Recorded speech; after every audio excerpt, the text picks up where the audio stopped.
Good evening friends, welcome back to my channel. दोस्तों, आज के वीडियो में हम बात करेंगे कुछ प्रश्नों की जो मिट्टी से रिलेटेड होंगे, जो आपके एग्जाम्स में आते ही आते हैं जनरल साइंस में। तो ये आपकी ज्योग्राफी से रिलेटेड भी हैं, ठीक है। जो आप टीजीटी की तैयारी कर रहे हैं, चाहे अब जो एंट्रांस टेस्ट निकला है एचपीयू का, उसकी तैयारी कर रहे हैं, ठीक है। जिसको नोटिफिकेशन नहीं पता एचपीयू की क्या नोटिफिकेशन है, वो आप मेरा कल का वीडियो देखें, वो आपको आई बटन में मिल जाएगा, ठीक है। साथ ही साथ मेरे चैनल को सब्सक्राइब भी कर दें, बेल आइकन को भी दबा दें और रोज़ाना मेरे वीडियोस देखने ना भूलें। तो आज हम बात करेंगे टॉप एमसीक्यूज़ की, टॉप क्वेश्चंस की, सॉरी। तो उसमें हम मिट्टी के बारे में बात करेंगे, मिट्टी के बारे में बात, ठीक है। तो ये क्वेश्चन आपके जनरल साइंस में भी आते हैं और आपके ज्योग्राफी में भी आते हैं, ठीक है। तो ये आपके सारे के सारे क्वेश्चंस हैं। तो फर्स्ट क्वेश्चन देखिए, भारतीय कृषि अनुसंधान परिषद के अनुसार भारत में कितने प्रकार की मिट्टियां पाई जाती है। देखिए, भारतीय कृषि अनुसंधान परिषद के अनुसार पूछा गया है कि भारत में कितने प्रकार की मिट्टियां पाई जाती है। तो भारत में है 8 प्रकार की मिट्टियां, ठीक है।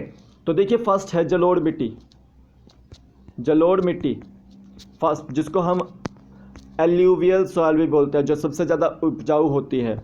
सेकंड है आपकी काली मिट्टी, काली मिट्टी, काली मिट्टी में आप क्या उगाते हैं, कॉटन उगाते हैं मेरे में भी, ठीक है। थर्ड है आपकी लाल मिट्टी, ठीक है, लाल मिट्टी। फोर्थ है लेटराइट मिट्टी, ठीक है। फिफ्थ है मरुस्थलीय मिट्टी, ठीक है। और सिक्स्थ है क्षारीय मिट्टी, क्षारीय मिट्टी। और सेवन्थ है आपकी जैव मिट्टी। और 8 है वनीय मिट्टी। तो ये आपकी 8 प्रकार की मिट्टियां हुई, जो राष्ट्रीय भारतीय कृषि अनुसंधान परिषद द्वारा दी गई है कि भारत में 8 प्रकार की मिट्टियां पाई जाती है। तो सेकंड क्वेश्चन है, भारत की सर्वाधिक महत्वपूर्ण मिट्टी कौन सी है। तो देखिए, जलोढ़ मिट्टी जो है वह आपकी सर्वाधिक महत्वपूर्ण मिट्टी है, जो कि आपके 24% हिस्से पर है भारत के। जलोढ़ मिट्टी आपको एल्यूवियल सॉइल बोलते हैं इंग्लिश में, ठीक है, जो आपके नदियों के किनारे पे पाई गई है। गंगा बेसिन पे मेनली ये पाई जाती है और ये सबसे ज़्यादा उपजाऊ बोली जाती है, क्योंकि ये गंगा बेसिन के किनारे है। इसकी जो प्रमुख फसलें हैं, गेहूँ है, मक्का है, दलहन की फसलें जितनी होती है, ठीक है। तो ये आपकी जलोढ़ मिट्टी में उगाई जाती है।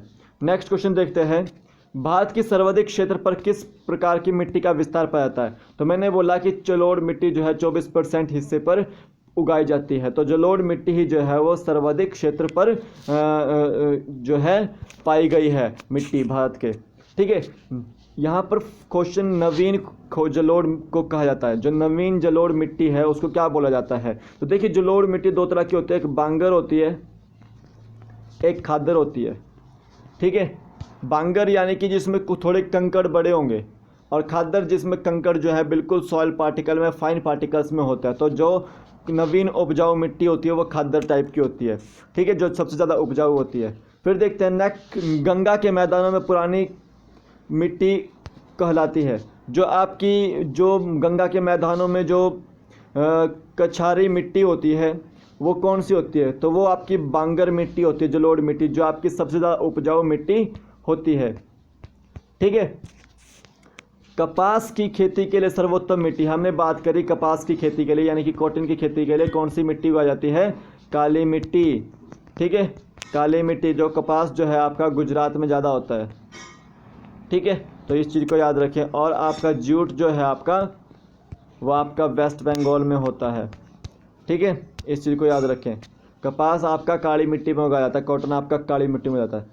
लावा के प्रवाह से किस मिट्टी का निर्माण होता है। जो लावा का प्रवाह होता है उससे कौन सी मिट्टी बनती है, उससे बनती है आपकी काली मिट्टी, जो आपकी प्लेटूज वगैरह में मिलती है, ठीक है, इस चीज़ को याद रखें। धान की खेती के लिए आदर्श मिट्टी है। जो धान जो है आपका चावल है, एक तरह से चावल को पानी चाहिए, तो पानी कौन सी मिट्टी रोकेगी, वो आपकी जलोढ़ मिट्टी रोकेगी, और ये सबसे ज़्यादा उपजाऊ होती है, ठीक है। और नेक्स्ट क्वेश्चन है, लेटराइट मिट्टी महत्वपूर्ण रूप से पाई जाती है। जो लेटराइट मिट्टी है जो लेटराइट मिट्टी है वो महत्वपूर्ण रूप से कहाँ पाई जाती है, तो मालाबार तटीय क्षेत्र में पाई जाती है। वो मालाबार तटीय क्षेत्र जो होता है वो आपके वेस्टर्न घाट्स वाले रीजन में पड़ते हैं, और ईस्टर्न घाट्स वाले रीजन में आपका कोरोमंडल कोस्ट पड़ती है। ठीक है, इस चीज़ को याद रखें। तो लेटराइट मिट्टी जो है वो मालाबार तटीय क्षेत्रों में पाई जाती है। नेक्स्ट देखिए, किसी मिट्टी का निर्माण बेसाल्ट चट्टानों से के टूटने से होता है। किस मिट्टी का आपको बताना है, नाम बताना है कि कौन सी मिट्टी है जो बेसाल्ट चट्टानों के नाम के टूटने से होती है। तो वो होती है आपकी काली मिट्टी, जो बेसाल्ट की चट्टानों से टूटने से बनती है, जो आपके मेनली प्लेटूज वगैरह में होती है, जो पेनिनसुलर प्लेटिनो या फिर डेक्कन प्लेटू में होती है। ठीक है, काली मिट्टी किस फसल की खेती के लिए सर्वाधिक उपयोगी है, तो वो आपकी कपास के लिए सर्वाधिक उपयोगी है। तो काली मिट्टी आपकी कहाँ उगाई जाती है, पाई जाती है गुजरात में, और कॉटन भी आपका कहाँ पे होगा ज़्यादा, गुजरात में। ठीक है, रेगुर मिट्टी किसको कहते हैं, रेगुर मिट्टी आपकी काली मिट्टी को ही कहते हैं। ठीक है, रेगुर मिट्टी आपको काली मिट्टी को ही कहते हैं।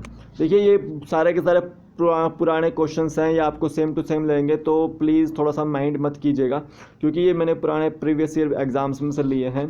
ठीक है, किस प्रकार की मिट्टी में कार्बनिक पदार्थों की अधिकता होती है, जो कौन सी पदार्थ की मिट्टी होती है जिसमें कार्बनिक पदार्थों की अधिकता होती है, तो वो होती है आपकी काली मिट्टी। ठीक है, काली मिट्टी होती है वो। नेक्स्ट देखते हैं, महाराष्ट्र में सबसे ज़्यादा मात्रा में पाई जाने वाली मिट्टी कौन सी है, जो महाराष्ट्र में आपकी कौन सी सबसे ज़्यादा मिट्टी पाई जाती है, वो आपकी काली मिट्टी है।